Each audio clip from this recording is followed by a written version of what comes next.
नमस्कार विद्यार्थी मित्रांनो, आज आपण पाहणार आहोत समानार्थी शब्द, जे की परीक्षेला लक्षात ठेवणं फार कठीण जातं. आज आपण बघणार आहोत कमळ ह्या शब्दाचे समानार्थी शब्द. ओळखण्यासाठी काय ट्रिक लक्षात ठेवायची? कमळ हे कोणत्या पक्षाचं चिन्ह आहे? तर बीजेपी ह्या पक्षाचं चिन्ह कोणतं आहे? कमळ आहे. त्या बीजेपीच्या अपोजिट पक्ष कोणता आहे? काँग्रेस. त्या काँग्रेसचे एक नेते आहेत, त्यांचं नाव काय? तर राजीव गांधी. हे काय होते? काँग्रेसचे नेते. तर कमळ ह्याचा पहिला समानार्थी शब्द आहे तो म्हणजे राजीव. त्याच्यानंतरचा दुसरा शब्द, भारताचा भालाफेकपटू कोण आहे? तर नीरज चोप्रा. कोण आहे? नीरज चोप्रा. कमळ या शब्दाचा दुसरा शब्द आहे तो म्हणजे नीरज. नीरज चोप्राने भारताला ऑलिम्पिक मध्ये गोल्ड मेडल मिळवून दिल्यामुळे, स्टोरीमध्ये असं लक्षात ठेवा, नीरज चोप्राने भारताला काय दिलं? गोल्ड मेडल मिळवून दिलं. त्यामुळे गव्हर्नमेंटने त्याला दोन गोष्टी दिल्या. पहिली गोष्टी दिली ती म्हणजे पद्म, आणि दुसरं काय दिलं? अब्ज रुपये दिले. भारत सरकारने त्याला काय दिलं? नीरज चोप्राने भालाफेक मध्ये गोल्ड मेडल मिळवून दिल्याने नीरज चोप्राला गव्हर्नमेंटने काय दोन गोष्टी दिल्या? पद्म आणि अब्ज रुपये दिले. कमळ या शब्दाचे परत पुढचे दोन शब्द कोणते झाले? पद्म आणि अब्ज. आता त्यांनी काय केलं? ह्या अब्ज रुपयाचं अंबुजा सिमेंटने घर बांधलं. कशाने घर बांधलं? लक्षात ठेवा, अंबुजा सिमेंटने घर बांधलं. कमळ या शब्दाचा पुढचा शब्द काय आला? तर अंबुज. काय आहे? अंबुज.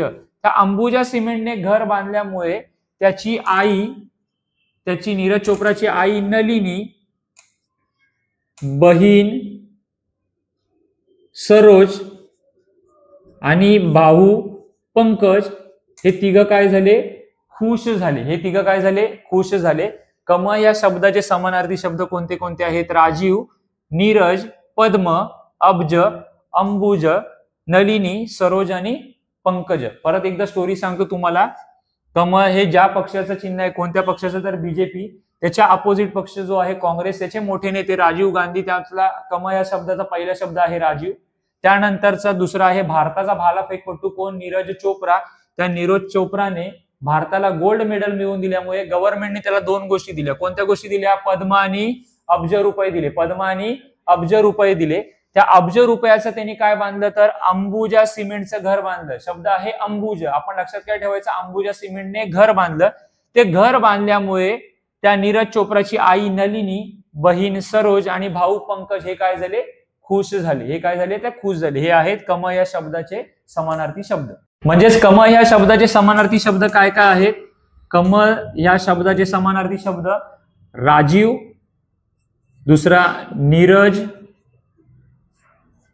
तिसरा पद्म, नंतरला अब्ज, नंतरला अंबुज,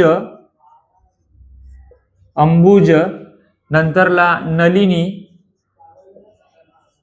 सरोज आणि पंकज.